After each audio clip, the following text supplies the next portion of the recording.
대통령을 정치보복한 MB였잖아요. 약속을 전직 대통령에 대한 예우를 갖추겠다라고 했는데 안 된 거고. 그다음에 이지원 때문에 이제 1차 대통령 괴롭혔고, 그다음에 박연차로 이제 2차 괴롭히면서 거기까지 간 거고, 한명수 총리 마찬가지로 지방선거 직전에 1차 사건 만들어서 무죄 나니까 지방선거 도중에 2차 사건 만들어서 기어이 감옥에 2년 살도록 만들었던 거고, 이해찬 총리 다 뒤지고, 뭐 이병환 당시 비서실장도 다 뒤지고 주변을 다 캤잖아요.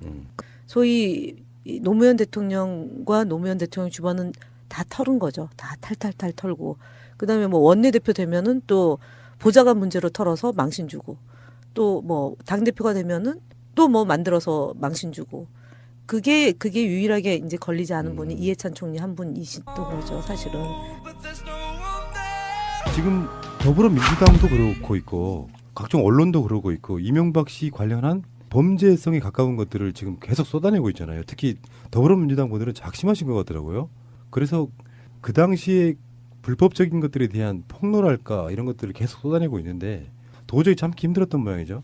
여기 페이스북으로 이제 정치를 한번 시작하는데 적폐청산이라는 미명하에 일어나는 퇴행적 시도는 성공 못한다. 이 말을 들으면서 분노하지 않은 국민이 있었을까 싶을 정도였습니다. 박근혜를 찍었던 사람들도 굉장히 많은 사람들은 이명박에 대해서는 범죄자라고 인정하는 그런 게 우리나라 아니겠습니까? 어떠셨어요? 어제 그 반응들 굉장히 격앙됐을 것 같은데 당에서는. 근데 우선 그 얘기 들어가기 전에 한 가지만 얘기하면 작심하고 폭로한다 또는 작심하고 쏟아낸다 이것은 꼭 맞지는 않는 것 같아요. 흔히 얘기하는 이번에 뭐 모여서 청와대에서 회동을 하면서도 무슨 기획사정 이런 것에 대해서 기획사정은 안 한다 이렇게 했는데 실제로 지금 문제가 이게 거의 무슨 양파 껍질처럼 앞으로 계속 이제 나올 거예요. 그렇기 때문에 MB의 저런 반응도 그런 것에 대한 두려움 때문에 정치적 대응이 먼저 시작된 건데 지금 그 MB 관련한 여러 가지 뭐 의혹이라든가 문제점들은 애초에 그것을 까고 그것을 폭로하기 위해서가 아니라 하다 보니까 쭉 이렇게 나오는 것들 속에서 이 뿌리가 그렇게 닿아있다라는 것이 시작되면서 나오는 것이고 그러면서 이게 시작된 것들이잖아요. 우선 그거는 명료하게 해야 될 것 같아요. 근데 저는 그 작심이라고 표현한 부분은요 좋은 의미예요. 사실 기사화되고 여론 만들기는 당 현역 의원들 이런 분들이 직접 나서는 게 가장 좋거든요. 어떤 방식이든 간에. 근데 이게 이제 정치보복 프레임에 걸리면 안 될까 봐 조심스러워하는 것처럼 보여서 오히려 안쓰러웠는데 당당하고 담대하게 이명박하고 싸워보자고 덤비는 것 같아서 작심하고라는 표현을 썼던 거예요. 뭐 그런 의미는 있으실 거 아니에요. 5년 동안 한 것 중에 박근혜 정부에서 일부만 들춰진 거잖아요. 국정원 여직원 감금 사건은 우리가 고발한 거고, 그때 이제 안 할 수가 없어서 이제 박근혜 대통령 지시하에 이제 윤석열 특검을 만들어가지고 온 건데, 그것도 하다가 또 다른 사건으로 덮은 거고, 그러고 NLL도 그랬던 거고요. 지금부터 시작인 거죠. 지금부터 시작이고 이미 공약했던 내용이고. 근데 이명박 전 대통령 주변에 같이 참 잘 지냈을 텐데 보니까 사람이 없네요. 정진석 의원이 그야말로 SNS 상에서 정말 비이성적이고 비논리적이고 국민의 공분을 자아내는 내용으로 SNS 올렸다가 이제 고발 조치 당했으니까 이제 더는 막 못할 거 아니에요. 고소당했으니까. 그러고 나서 지금 나오는 게 김두은가? 전 홍보수석. 예, 전 홍보수석. 현직이 안 나서잖아요. MB를 위해서 방어해주는 국회의원이 없는 거예요, 사실은. 그러네요. 네. 그러네요. 그러면 이거는 무너지는 거예요. 적어도 있잖아요.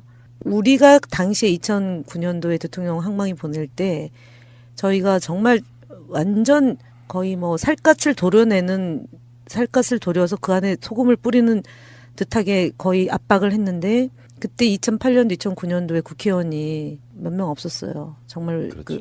노무현 대통령을 위해서 무한 헌신하면서 이렇게 하는 의원이 몇 명 없어서 그렇게 된 건데 이 뭐 비교할 대상도 아니지만 하여간 그렇게 저희가 대통령을 정치보복한 MB였잖아요. 약속을 전직 대통령에 대한 예우를 갖추겠다라고 했는데 안 된 거고, 그다음에 이지원 때문에 이제 1차 대통령 괴롭혔고, 그다음에 박연차로 이제 2차 괴롭히면서 거기까지 간 거고, 한명수 총리 마찬가지로 지방선거 직전에 1차 사건 만들어서 무죄 나니까 지방선거 도중에 2차 사건 만들어서 기어이 감옥에 2년 살도록 만들었던 거고, 이해찬 총리 다 뒤지고, 뭐 이병환 당시 비서실장도 다 뒤지고 주변을 다 캤잖아요. 그리고 이제 현역 의원들 중에도 이제 뭐 소위 친노로 분류되는 의원들 경우도 억울하게 감옥살이 한 분들도 있고 이제 그렇게 다 했죠. 그 다음에 이제 그 이후에 저희가 박근혜 정부 때는 이제 저처럼 뭐 여직원 감금 사건으로 지금도 재판이 되는 거고 그리고 나서는 야당 의원들은 뭐 법망으로부터 보호될 게 아무것도 없기 때문에 다 뒤진 거죠. 뭐 다 들여다본 거 아닙니까? 그래서 NLL 그 발췌본 가지고 기어이 흔들어서 송민순 책에 그 내용이 나와서 또 선거용으로 이용했던 거고.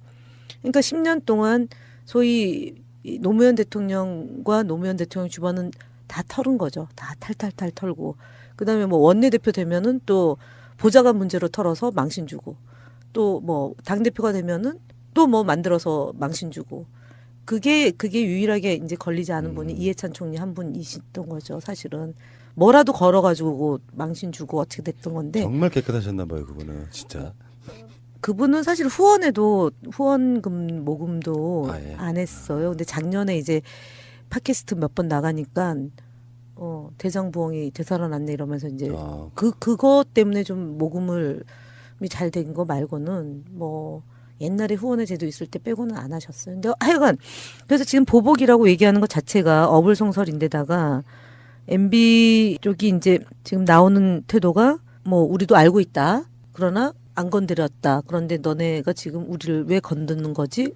곧 폭로할 수도 있을 듯한 이런 발언을 하는데 그러니까 혹시라도 이 청취하시는 분들이 뭐 주변에 또 그런 문제 때문에 문재인 정부가 주춤하는 것 아니냐라는 걱정을 하실 것 같아서 그런 걱정 안 하셔도 된다. 네. 지금 김현 대변인이 지적한 측면 가운데는 저 MB 주변에 사람이 없다. 그러니까 이러할 만한 조금 더 현역에 있는 그러한 사람들이 반격을 하면서 자기 몸을 던지면서 치고 나가는 모습이 없다. 그게 뭐 옳건 그르건 간에 이제 라는 측면을 제기했는데 그거는 어떻게 보면 이럴 거예요. 이게 아까도 말씀드렸지만 이게 양파 껍질처럼 막 지금 튀어나오고 있는 거잖아요. 여기저기서 이게 뭐 사찰이 됐던 뭐 관권 개입이 됐던 블랙리스트가 됐던 이런 다양한 것들이 튀어나오고 있는데 어디서 이게 뭐가 자기들하고 연관이 되어 있는지 괜히 했다가 부담스럽기도 하고 엮일까봐 하는 그런 두려움, 공포 이런 것들이 있기 때문에 사실은 안 나서는 걸 수도 있고요. 또 한 면으로는 이게 재밌는 게 전형적으로 이런 상황이 딱 있으면 나오는 말들이 안 나오는 거예요. 뭐냐면 이게 퇴행적이라는 전혀 걸맞지 않은 얘기를 한 거고 퇴행적이라는 건 역사를 뒤로 돌리는 의미가 있다라는 것인데 사실은 김대중 노무현 두 정부를 거치면서 적어도 민주주의가 최소한의 기본적인 민주주의라는 면에서는 이것이 뒤로 가기는 어렵지 않겠느냐라고 생각했던 것들을 싹 지금 돌린 것들이잖아요. 그러니까 전형적으로 퇴행에 맞는 것, 역사를 뒤로 돌린다는 의미에 맞는 것은 MB가 한 일이 바로 MB와 박근혜가 한 일이 이제 사전적으로 봤을 때 이게 퇴행적이라는 걸 사찰하고 미행하고 도청하고 말이에요, 감청하고. 근데 보통 정말 방어를 하려면 정상적으로 이때는 무슨 얘기가 나와야 되냐면 이런 전혀 근거도 없는 전혀 근거도 없는 일을 이렇게 원래 반응을 내가 모르는 일을 또는 전혀 말도 안 되는 일을 보통 이렇게 얘기를 하면서 시작을 하는 거란 말이에요. 그러니까 팩트와 관련해서 한번 방어선을 치고 그 다음에 역사적 규정을 하게 되는데 그 부분에 대해서는 할 말이 없는 거잖아요. 지금. 그러니까 워낙 팩트들이 명료하게 나오고 뭐가 더 나올지 알 수 없고 그것 자체에 부정을 할 수 없기 때문에 통상적으로 이런 경우에 반박을 할 때 나오는 아주 전형적인 단어들을 쓰지 못하고 있는 거죠. 그러니까 이미 거기에 있어서는 이제 밀린 것이고 그러면서 쓰는 단어를 고민하다가 또 전혀 맞지 않는 퇴행적인 단어를 쓴 것은 이제 굳이 지금 이 시점에서는 아마 한편으로는 도저히 방어선을 치기가 어렵다라는 이제 판단이 있을. 알죠. 왜냐면은 본인들이 지은 죄를 알죠. 그러니까 방어선을 칠 수가 없는 방어선을 거죠. 칠 수가 없는 그러니까 것이지. 억지로 안 할 수가 없어서 정진석 의원의 그런 게 나오는 거예요. 그러니까 이 시점에서 방어선을 친다고 치고 머리를 쓴다고 쓰면서 나온 단어가 뭐 퇴행이니 그다음에 성공하지 못할 것이다 무슨 엄중한 경고를 날리는 듯한. 근데 그다음에 국민들은 평화를 원한다. 그것도 안보가 위중하다. 이게 이제 본인들도 느끼지 않겠어요? 이렇게 어디서 어떻게 이 팩트를 차단해야 할지도 알 수가 없고 그런데 팩트는 계속 나오고 하는 상황이기 때문에 걷잡을 수 없이 결국은 이제 몰릴 것이라는 걸 알고 시기 선택도 급히 그러니까 이게 추석 지금 전에 나름대로는 민심에 호소해 보자는 차원에서 한 그 것이죠. 김효재 당시 정무수석의 보좌관이던 김성준이 유출한 거잖아요. 이게 세계일보에서 일부 확보한 그 문건이잖아요. 이게 정윤회 문건 나왔을 때 이 사람이 뭐 보험령이라고 그래야 되나요? 들고 나왔다가 이제 제공이 된 거라고 보여지는데, 그러니까 만든 사람은 뭐가 있는지 알잖아요. 그러니까 예를 들어 국정원 안에 거의 삭제나 뭐 이런 파기가 할 수가 없잖아요. 국정원은. 그러니까 이명박 정부 때 무엇을 했는지, 박근혜 정부 때 무엇을 했는지가 적폐청산 TF에서 들여다 보니까 다 나오는 거잖아요. 그러고 예를 들어서 청와대 안에서 무슨 짓이 벌어진 것도 국정원과 연관된 건 국정원 안에 다 있는 거잖아요. 그리고 군 사이버 사령부에서 했던 일은 군 사이버 사령부에 다 존재하는 거, 실존하는 거잖아요. 기무사에 사찰한 것도 기무사 다 안에 기록으로 남아져 있는 거고. 그러니까 지금 국방위에서 나오는 거고, 그다음에 이제 안행위에서 나오는 거고, 정보위에서 나오는 거고, 이런 거라서 저는 이번 정기국회에서 다만 이제 뭐 이제 이 저항이 좀 일부 있을 거라고 보고, 언론의 양비론, 양시 양비론으로 나가는 부분을 경계해야 되는 게 아닌가 싶어요. 아까 말씀하신 작심이라는 것으로 다시 돌아간다면, 그러니까 결국은 MB나 그쪽에서도 이제 그런 걸 기대했겠죠. 뭐 퇴행, 뭐 흔히 얘기하는 뭐 이런 건 뭐 안 된다. 이건 정치적으로 뭐 왜 또 이런 걸 하니 뭐 이렇게 얘기하면서 일종의 팩트와 상관없이 자기가 지은 잘못이나 죄와 상관없이 하여간 왜 이런 시점에서 뭐 자꾸 정치 공방을 하니 하는 식으로 양비론으로 몰아가려는 것이고, 이런 것이 이제 종래에 보면 여권이라든가 또 이런 문제가 있을 때 개혁 진영 내부에서도 뭔가 약간의 조금 원정주의적인 어떤 반응이 나올 수도 있고, 특히 언론은 그런 쪽으로 몰아가려고 하는 것인데, 이 문제에 대해서는 그렇게 할 일은 아니다라고 명확하게 판단하고 단호한 판단을 하고 있다라는 점을 작심이라고 표현한다면 그건 작심이라고 볼 수 있겠죠. 우리들의 시각입니다만 큰 그림 그리시는 분이 따로 존재하는지 모르겠어요. 그러니까 이게 우리가 이렇게 나갔을 때 저쪽은 어떻게 대응할 것이며 그것이 여론으로 어떻게 할 때 하기 시작하면 물론 이제 대변인 같은 분들이야 우리는 뭐 나쁜 게 있으니까 그냥 거기에 대해서 국민한테 알리는 거지 뭔 그림이 있겠어요라고 할지 모르지만 큰 싸움을 딱 걸었을 때 상대방이 어떻게 나와서 어떤 여론에 있어서의 작업에 승산이 있다라고 할 때 싸움을 제대로 붙이는 그런 전략가도 저는 필요하다고 보거든요. 있잖아요, 앞에. 그러면 지금 이 모든 것이 다 아이 뭐 전혀 아닙니다. 그러니까 저는 그게 이미 우리가 정당 역사가 30년 새로운 옛날에 그런 이제 1인 체제가 아니라 저 소위 민주적인 의사결정 구조를 갖고 있는 민주정당의 모습을 갖기 시작한 게 DJ 대통령이 당을 운영하면서잖아요. 그게 이제 역사로 보면 이제 한 30년, 내년이 되면 평민당 88년도에서부터 30년 정도 되면 그런 그 성공한 사례와 실패한 사례와 미처 우리가 준비하지 못했을 때 완벽하게 무너진 것들에 대한 경험치들 있잖아요. 아까 얘기했던 대선 끝나고 나서 백서도 제대로 못 만들었던 시절이 있었고, 백서뿐만이 아니라 무슨 대선 평가서, 뭐 총선 평가서 이런 것들을 기록하는 이유가 그런 큰 그림이란 결국 내년에 있을 지방선거와 보궐선거, 그 다음에 있을 총선, 또 그 다음에 있을 대선과 지방선거,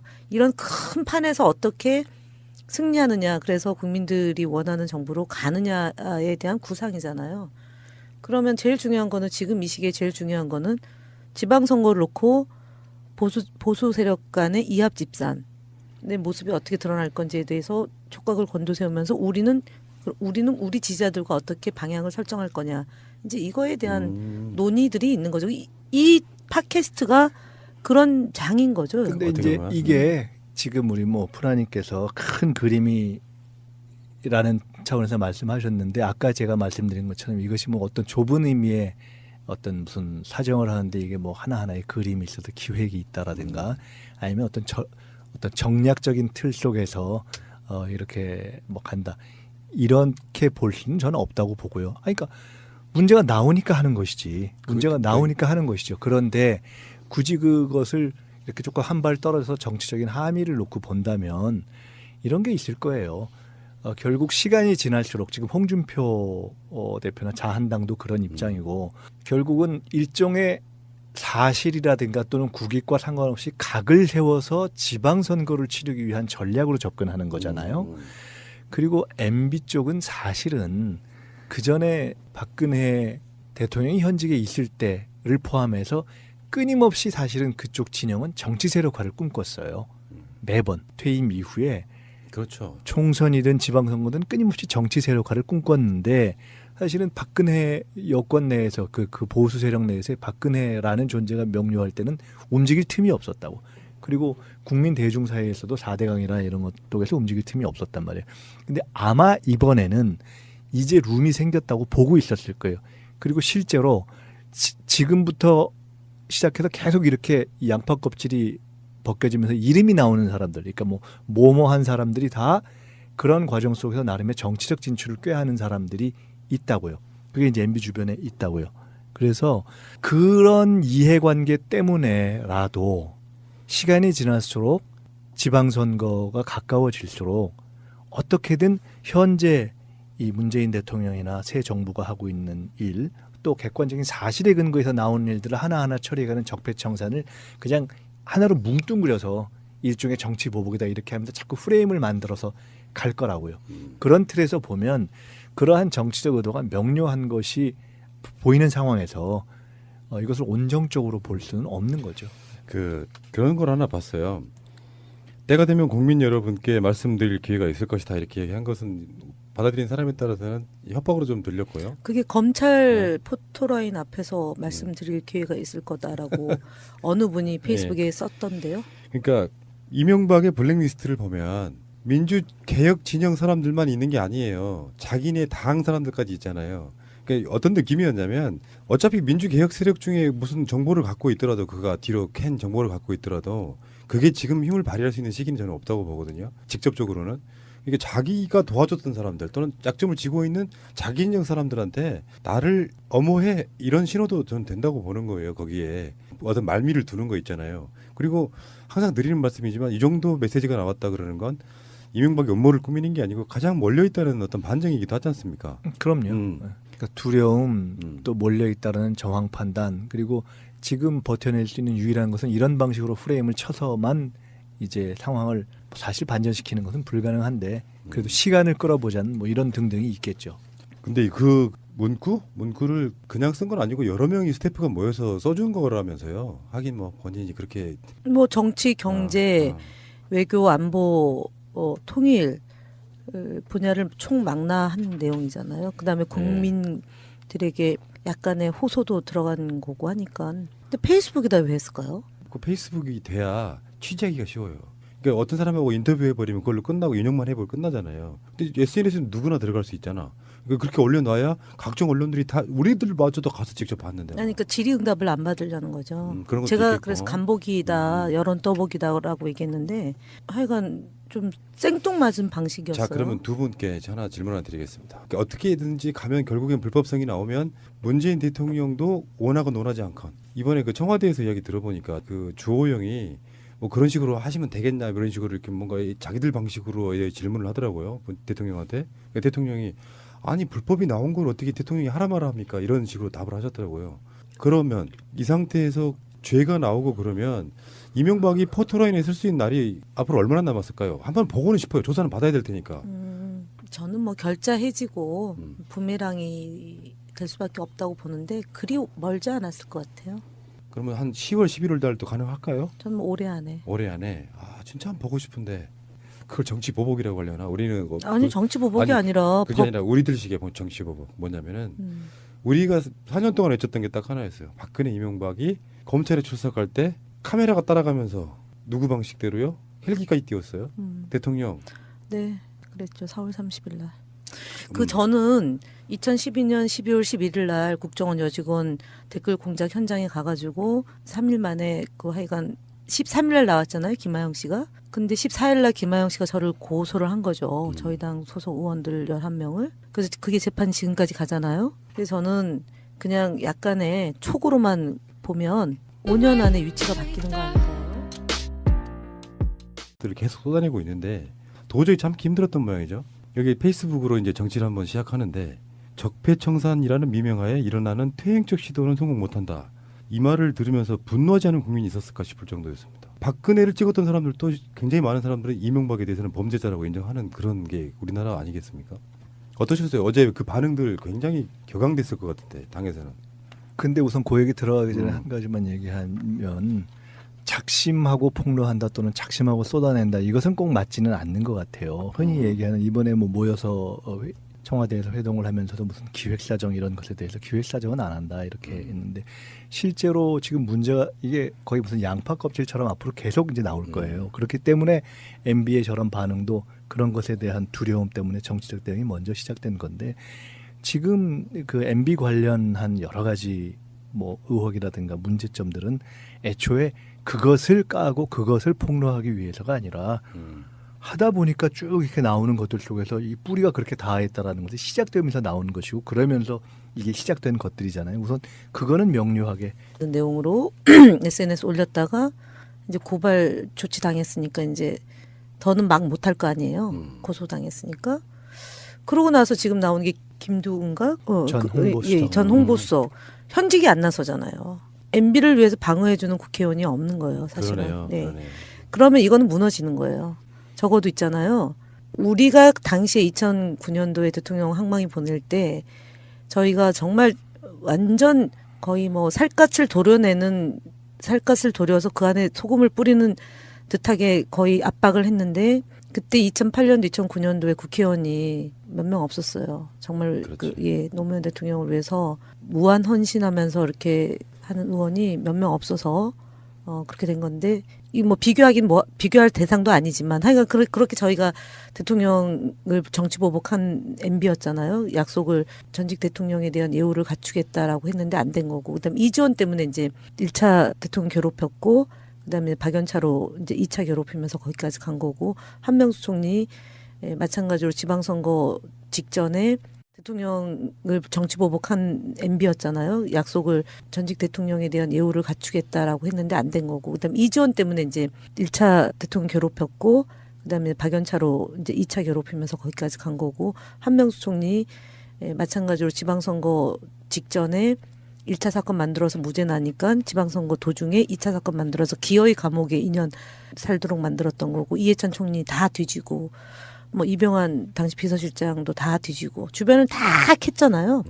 소위 노무현 대통령과 노무현 대통령 주변은 다 털은 거죠. 다 탈탈탈 털고 그다음에 뭐 원내대표 되면은 또 보좌관 문제로 털어서 망신 주고 또 뭐 당대표가 되면은 또 뭐 만들어서 망신 주고 그게 유일하게 이제 걸리지 않은 분이 이해찬 총리 한 분이시던 거죠, 사실은. 지금 더불어민주당도 그러고 있고 각종 언론도 그러고 있고 이명박 씨 관련한 범죄성에 가까운 것들을 지금 계속 쏟아내고 있잖아요. 특히 더불어민주당 분들은 작심하신 것 같더라고요.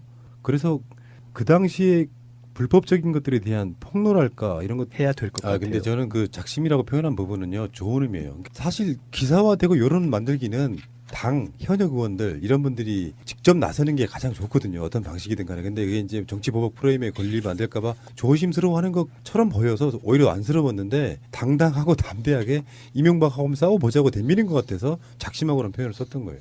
뭐 그런 의미는 있으실 거 아니에요. 5년 동안 한 것 중에 박근혜 정부에서 일부만 들춰진 거잖아요.